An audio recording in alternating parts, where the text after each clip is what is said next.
हे प्रभु, कई दिनों से भूखा हूँ। अब शरीर गवाही नहीं दे रहा है। काश कहीं से एक रोटी मिल जाती तो मेरी मदद हो जाती। लेकिन आज के जमाने में सभी लोग स्वार्थी हो चुके हैं।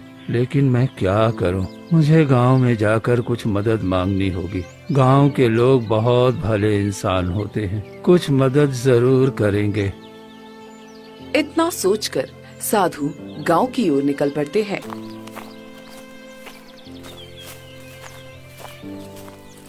गांव जाकर एक जमींदार के पास जाते हैं।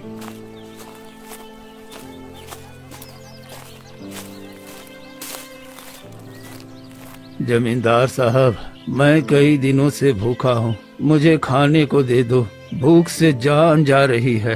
अरे तो भाई साधु है ना, जिसे गांव से निकाला गया था? चल भाग यहाँ से। तुझे यहाँ आने से आदमी का ग्रह नक्षत्र बिगड़ जाता है। मैं तुझे कुछ नहीं देने वाला, चला जा यहाँ से।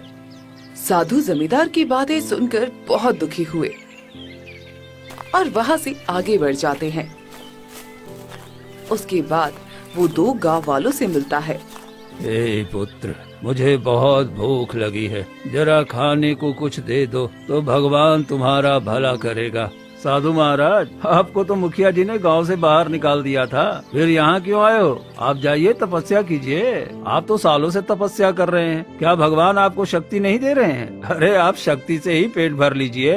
हाँ, सही कह रहा है सामू भाई, ये साधु लोग का मांगने खाने की आदत हो गया है। अरे जाओ यहाँ से। साधु महाराज, तुम्हें कुछ नहीं मिलेगा इस गाँव में। दुखी मन से एक पेड़ के नीचे जाकर बैठ जाते हैं। हे ईश्वर, अब इस कलयुग में साधु संतों के लिए भी कोई जगह नहीं रही। सभी के दिल पत्थर हो गए हैं। मुझे इस शरीर से मुक्ति दे दो प्रभु। साधु वहीं बैठे भूख से तड़प रहे थे, मगर कोई भी उनकी मदद नहीं करता। फिर रात हुई। रात के समय उनकी सांस अटकने लगी, पर कोई भी पानी देने वाला नहीं था और वो वहीं तड़प तड़प कर प्राण त्याग देते हैं।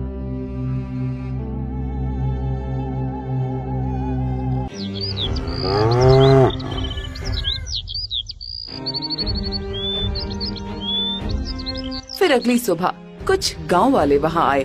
अरे ये साधु तो मर गया, अब क्या होगा? अरे हाँ भाई, अब इसे कौन दफनाएगा? इसे छूना भी पाप है। चलो हमें क्या, हम यहाँ से चलते हैं, हमें इससे क्या मतलब। तभी गांव का एक गरीब आदमी मोहन आता है। हे भगवान, ये तो साधु महाराज हैं। गांव वालों के दिल कितने पत्थर के हो गए हैं, किसी ने इनकी अंतिम विदाई भी नहीं की। साधु महाराज, मैं आपका संस्कार करूंगा। अरे ये मोहना पगला गया है क्या? हैं? इस सड़े गले साधु का अंतिम संस्कार करने जा रहा है। लगता है इसका दिमाग खराब हो गया है। अरे जाने दे, ये भी गरीब साधु भी गरीब, क्या पता इन दोनों का किसी जन्म से रिश्ता रहा होगा। फिर मोहन साधु का शव उठाकर जंगल में ले जाता है।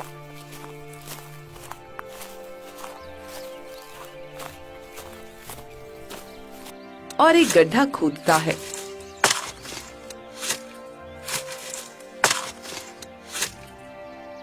और साधु महात्मा को वहां दफना देता है। हे साधु महाराज, यदि हमसे कोई गलती हुई हो तो क्षमा कर दीजिएगा। अपना आशीर्वाद बनाए रखिए और गांव वालों को भी माफ कर दीजिएगा। मैं पूरे गांव वालों की तरफ से क्षमा मांगता हूँ।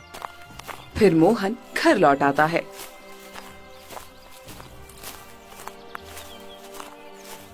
ऐसे ही धीरे धीरे समय बीतता जाता है और एक दिन मोहन के पिता की तबीयत खराब हो जाती है। मोहन बेटा और लखन, लगता है कि अब मैं नहीं बचूंगा। अरे मेरे जाने के बाद तुम लोग मिलकर रहना, क्योंकि एकता में बल होता है। इतना कहकर उनकी मृत्यु हो जाती है। सभी लोग दुखी मन से अपने पिता का अंतिम संस्कार करते हैं।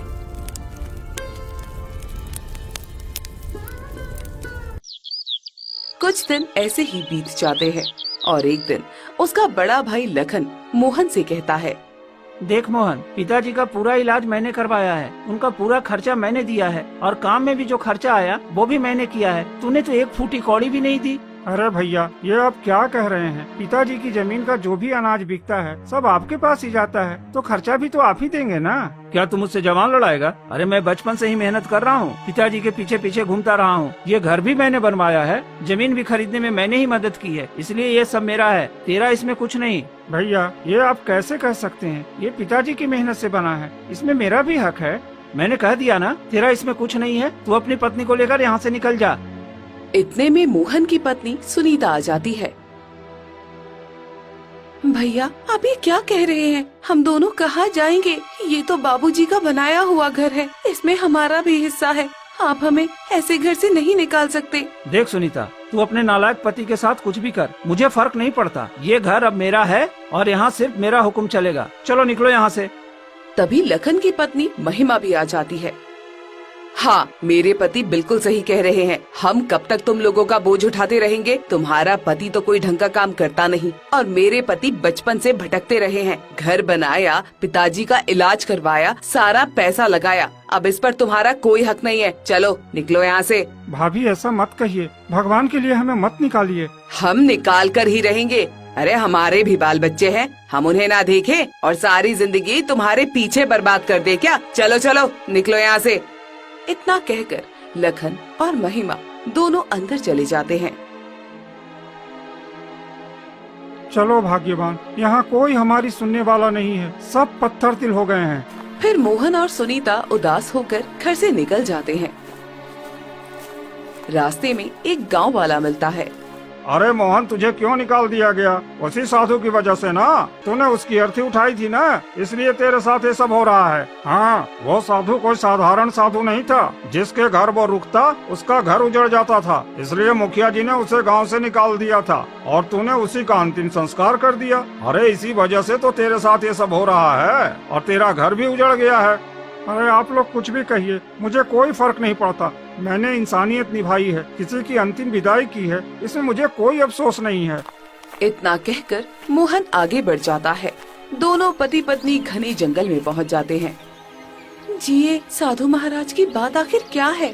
अरे एक दिन हमारे गांव में एक साधु आए थे, किसी ने उनकी मदद नहीं की और वो भूख से मर गए। गांव वालों ने उन्हें दफनाने से भी मना कर दिया, तब मैंने उन्हें यहीं इस जंगल में गड्ढा खोदकर दफनाया था। क्या सच में? हाँ सुनीता। लोग चाहे कुछ भी कहें, लेकिन आपने बहुत अच्छा काम किया है। अब हम क्या करें, समझ में ही नहीं आ रहा। क्यों न मैं जमींदार साहब से कुछ पैसे उधार ले आऊं, उससे हम एक छोटा सा घर बना लेंगे और कोई धंधा भी शुरू कर लेंगे। हाँ, आपने बिल्कुल ठीक कहा। इतना कहकर मोहन जमींदार के पास जाता है।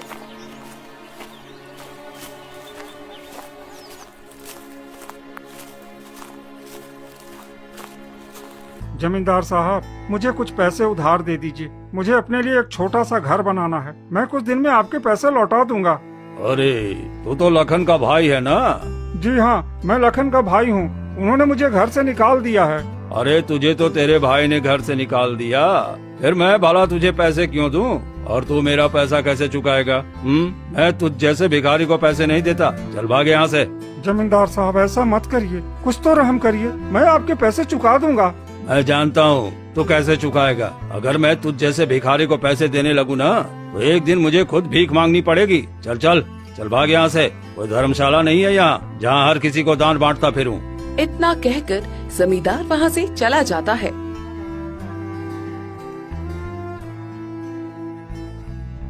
मोहन उदास होकर कुछ और जगह मदद मांगता है, लेकिन कोई उसकी मदद नहीं करता। थक हार कर वो अपनी पत्नी सुनीता के पास लौटता है। क्या हुआ जी, किसी ने हमारी मदद की? नहीं भाग्यवान, कोई भी मदद करने को तैयार नहीं है। अब हम क्या करें? देखिए, अगर हमें घर चाहिए तो खुद ही बनाना पड़ेगा। क्यों ना हम लकड़ी काट कर एक छोटी सी झोपड़ी बना ले। तुम सही कह रही हो। चलो जंगल से लकड़ी और घास लाकर झोपड़ी बना लेते हैं।